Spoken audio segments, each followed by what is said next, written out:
ကျုပ်များလှရောသားလူတော့မအောင်မေးလိုက်ပါနဲ့ဗျာပြိဿဘာသာတော့လှရောသားကလည်းစကလုံးထွားတယ်ကျုပ်တို့ကကျမ်းဂန်တိုင်းပြောတာပါထွားတာမဟုတ်ပါလှရောသားစကလုံးထွားပုံပြောရမယ်ဆိုရင်ဥပမာမပါပဲမပြောဘူးဥလတ်သိန်းကြီးသူတို့ကဆေးတာမတော့ရဲဘူးဘယ်တော့ရဲမတုံးတရားနာပြိဿသူတို့ရွာကတကြီးဆေးတံတောက်လာတော့သူတို့ရွာကလူတွေကပြောတယ်လှတော်သားတွေကအလိုလေးတို့ရွာကတကြီးဆေးတံတောက်လာတာငါးချဝင်မှုတ်ကလေးခွေးချီလာတယ်ဒါမှဥလသိမ့်ပဲအဲ့ဒီဆေးတံတောက်ရဲတော့ပြောရရင်ပုံနဲ့ပတ်နဲ့ဥပမာမပါပဲမပြောဘူးဒီမဲ့တရားနာပြိဿဟိုကျွတ်တို့ကလည်းအစတော့မသိဘူးပေါ့လှတော်ရွာနာကျွတ်တို့ရောက်သွားလှတော်ရွာကနေပြီးတော့ဝက်လက်ကိုချိုးရတယ်ရွှေဘူလန်းကျွတ်တို့ကဝက်လက်တရားဟောသွားကြည်ကားနဲ့ဝက်လက်လန်းကောင်းရလားလို့မေးကြည့်လှတော်သားတွေကပြောတယ်ဝက်လက်လန်းကောင်းမကောင်းတော့မသိဘူးတဲ့ကိုတော်တို့ကားနဲ့အဲ့ဒီလန်းသာစီးသွားရင်တဲ့အဲ့ဒီလန်းကကိုတော်တို့တော့ကြောက်ခင်းစားသွားတောင်အစာကြည့်တယ်အဲ့လန်းကြမ်းကြမ်းနဲ့မပြောဘူးကြောက်ခင်းစားသွားအစာကြည့်တဲ့စကားပြောပါတယ်ဥပမာမပါပဲမပြောဘူးတပည့်တော်တို့တော့ဝက်လက်ကမစီးဘူးဗျာတဲ့ဘာဖြစ်လို့တော့ညာလို့ဆိုတော့ကားစီးရတာခံမကြပါဘူးဗျာတဲ့နောက်ကနေဂလုံနဲ့လမ်းတောင်းလို့လှဲ့ကြည့်ရေစီလဲတဲ့အဲကားနေတယ်မပြောဘူးလို့ဆိုမှရေစီလဲကလမ်းတောင်းတယ်စကားပြောတဲ့နေရာတည်းမှာဇက်ပြက်အောင်ပြောတဲ့လူတွေဗျ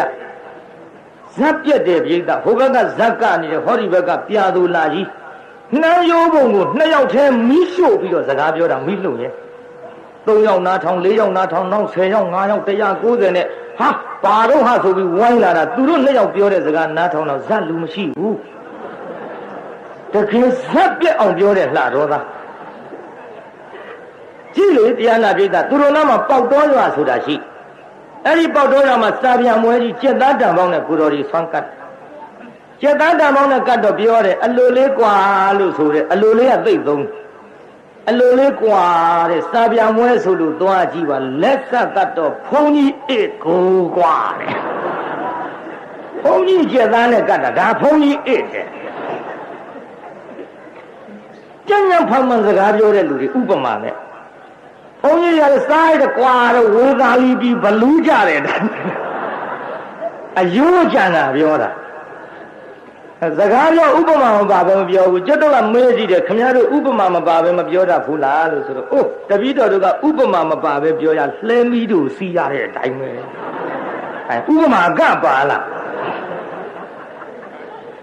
ဒီတရားနာပြေတာဟိုသူတို့ရှိမှာခင်ဗျားတို့ရှိလို့ခင်ဗျားတို့ကားစိတ်ကားပေါ်ရလားလို့မေးတော့အိုးကားပေါ်တာတော့ရေပေါ်ထိုးနေတဲ့အတိုင်းပဲရေပေါ်ထိုးတယ်ဆိုတာမြင်ဘူးမှာပေါ့အသားတွေလက်သမားတွေရေပေါ်ထိုးတာဒီတိုင်းတဲ့တဲ့သွားတာမဟုတ်ဟောဒီလိုရှည်ထိုးနောက်နေကားတွေပေါ်တာပြောတာရေပေါ်ထိုးနေတဲ့အတိုင်းပဲကားပေါ်တဲ့ထဲဖျားတဲ့တပည့်တော်တို့တော့အာတီဘီကမြန်တယ်ဆိုလို့စီးလိုက်တယ်ဟုတ်တကောဖျားတဲ့အာတီဘီကမြန်ပုံကိုပြောရရင်ရိုင်းဖဲကြီးဆောင်ဖက်လိုက်ရတဲ့အတိုင်းပဲတဲ့အဲကြီးဆောင်ဖက်လိုက်ဘူးတဲ့အတိုင်းဥပမာမပါပဲတခုမှမပြောဘူး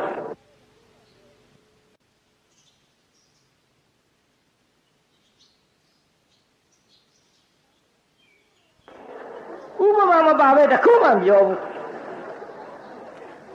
ဒီတဲ့စိုင်နိုင်ကြီးကသူတို့အလှဖိတ်တော့အလှကိုလိုက်သွားပါတယ်တဲ့စိုင်နိုင်ကြီးအလှကြက်သားဟင်းနဲ့တော့ကြွေးပါရဲ့တဲ့ဒါပေမဲ့ထမင်းမစားခင်ကြက်သားဟင်းထိုင်းရှိခိုးရသေးတယ်တဲ့ဘာဖြစ်လို့တော့လို့ဆိုတော့ကြက်ကကိုယ့်ရဲ့အသက်ကြီးနေလို့ကြက်ရင်လည်းမပြောဘူးတကယ်လူတွေပါဆိုမှ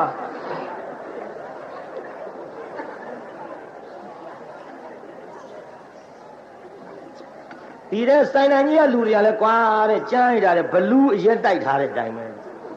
ဘလူးအရက်တိုက်တယ်ဘယ်နဲ့လို့ဒါအပြင်ပို့ချအောင်တော့ရှိအောင်တော့မလားလို့ဘလူးအရက်တိုက်ထားတဲ့အတိုင်းပဲနောက်တယောက်နဲ့တယောက်သူတို့ဆုံစည်းလို့စကားပြောကြတနယ်သားနဲ့မိတ်ဆွေချင်းပေါ့လေဘယ်နဲ့တော့ဟဲတဲ့မင်းတို့စီဝါရေးကြီးဝါရေးတဲ့ဘယ်နဲ့တော့ဟာတဲ့စီဝါရေးကြီးဝါရေးကတော့ကွာတဲ့ဝလုံးကောင်းနဲ့ဆင်တိုးတဲ့အတိုင်းပဲပြေးတာဒီဝလုံးကောင်းနဲ့ဆင်တိုးရစီးပွားရေးကြက်တယ်မပြောဘူးလို့စကားပြောလိုက်တရလွန်ကြီး အေးကွာတဲ့စီဝါရေးကထားပါတော့အလုတ်ကင်လေးရောဟာတဲ့ငါလူရဲ့တဲ့အလုတ်ကင်လည်းမမေးနဲ့ဟာတဲ့ရှိတဲ့အလုတ်ဖိလုတ်လဲတနေ့တခြားစားအိုးကကြီးလာတော့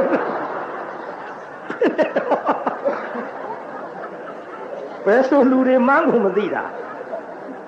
မယုံရင်ရွှေကိုလမ်းမရောက်တဲ့ခါမေးကြည့်ဒီထက်တရားနာပြည်သားမင်းတို့ရှိသမားဝါယမဆိုင်ကအထယ်လေးပါလေးထုတ်ပေးရလားတဲ့အထယ်ထုတ်ပေးမပေးတော့မမေးနဲ့ဟေးတဲ့ကိုမိမကိုလေးထန်းဆောင်ရကြည်ထုံးမှကြောက်လို့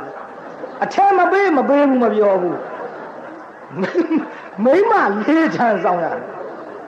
အတော်ခွက်ကြတဲ့လူတွေလှတော်သားကြောင့်ပြောတယ်ကုံမှမဟုတ်ပါမကုံမသိတစ်ခုလောက်တော့ပြောအောင်မယ်ဟုတ်တယ်ဟောတော့မှခြိပါသားနဲ့ပခန္ဓာဆိုတာကျတို့ရာဇဝင်မှာကြားဘူးပခန္ဓာမြန်စကားကတ်ကိုးပုံတော့ကြည့်လေပခန္ဓာကလှတော့လာပြိုင်မဲ့အကြောင်းထိကျုပ်ဆက်ပြောပါပခန္ဓာတွေကကျတို့ပကံကလူတွေနဲ့ဖျားချင်းတကိုးပြိုင်တယ်ပခန်းမှာကျတို့စီသူရှင်ဖျားဆိုတာရှိနရပတိစီသူမင်းကိုတရားဆက်တရခံအစ်စ်လက်လေးသိဟောလောက်ရှိရဖျားကိုတော်မြတ်လေးကျုပ်အနေကစားတင်မှုသင်္ဘောစင်းလုံးနဲ့သွားပင့်ကြတော့အဲ့ဒီမှာကျုပ်ကိုယ်တိုင်လက်ဝါးပေါ်တင်ဖူးခဲ့ရဒါဝတိတရားနာပြေးတာဘုရားကတကိုးကြီးတဲ့လက်လေးသက်ပြင်မဲ့အရင်တော့ကအဲ့ဒီဘုရားကိုကျွတ်တို့ရွှေပိတ်တာအချိန်40လောက်နဲ့ဘုရားလူခိုးဘူးတဲ့ဘုရားလူချင်းလို့မဟုတ်ပါဘူးရွှေလူချင်းလို့ခိုးတာနောက်ဘုရားလေးကတော့အဲ့ဒီနွားချောင်းသားတွေပြန်ရတော့အခုပြန်မွန်းမှန်ထားတဲ့14ပိတ်ခွဲလောက်ရှိပြီအဲ့ဒီတုန်းကခုတော့များနေရောပေါ့အခုတော့တရားနာပိသဟိုမိဂန်တစ်တာကြီးတော့16ချက်လောက်ခကောဘက16ရောက်တယောက်ချောင်းစီကင်ခိုင်းဒီခါပြောက်ရင်လည်း16ရောက်သလုံးထောင်ထဲပို့ဖို့ရှိဘယ်လိုမှခွင့်မရအောင်ကျွတ်တို့တရားလောက်ရှိတယ်မလို့လည်းမရဘူးလူစိတ်30ဝိုင်းမရတဲ့ကိစ္စကြီးအခုတော့အဲ့ဒီထဲမှာထည့်ထားရဘုရားတောင်တော့ခါရတဲ့ဘဝကျွတ်တို့တိုင်းပြည်